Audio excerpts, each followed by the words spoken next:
The 8 Muslim-majority nations have issued a joint statement condemning the Israeli proposal to open the Rafah border crossing as the only one-way exit from the Gaza Strip for the Palestinians, with no return possible after that.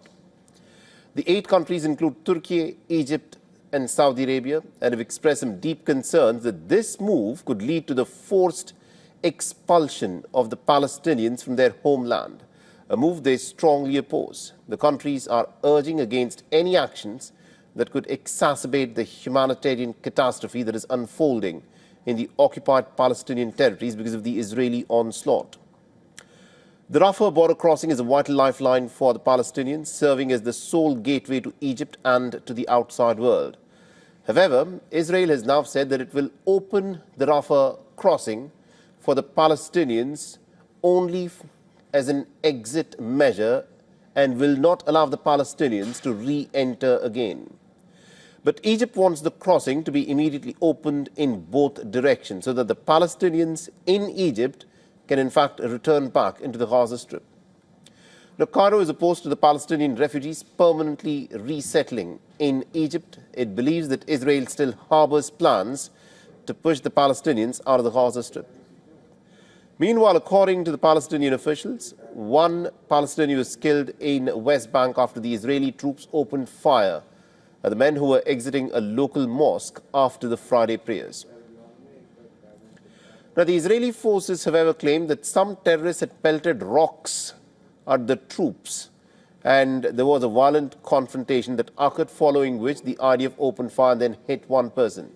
It further added that the Israelis have completed a 2-week counter-terrorism operation in West Bank, in which 6 Palestinians have been killed and dozens have been questioned. Furthermore, protests gathered speed in West Bank village of Beit Lid to demonstrate against the establishment of an Israeli outpost. But the event turned pretty tense as the Israeli military forces were present and the protesters were forced to run for cover as the situation escalated quickly. Now, the incident is part of a larger pattern of the encroachment on the Palestinian land by the Israelis. And the Palestinians have expressed concerns about the illegal Israeli settlement expansion and also land grab that's been taking place pretty much on a day-to-day basis.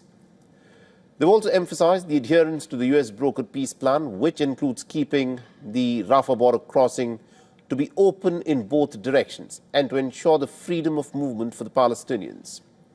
The ministers have also rejected any forced displacement of the Palestinians or the expulsion of the Palestinians from their homeland.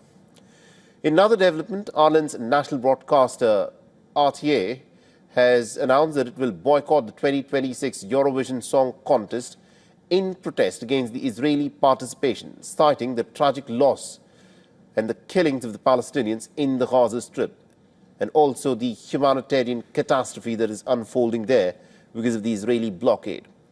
This move follows the European Broadcasting Union's decision to allow the State of Israel to compete in the Eurovision contest that is scheduled to take place in Vienna in May 2026.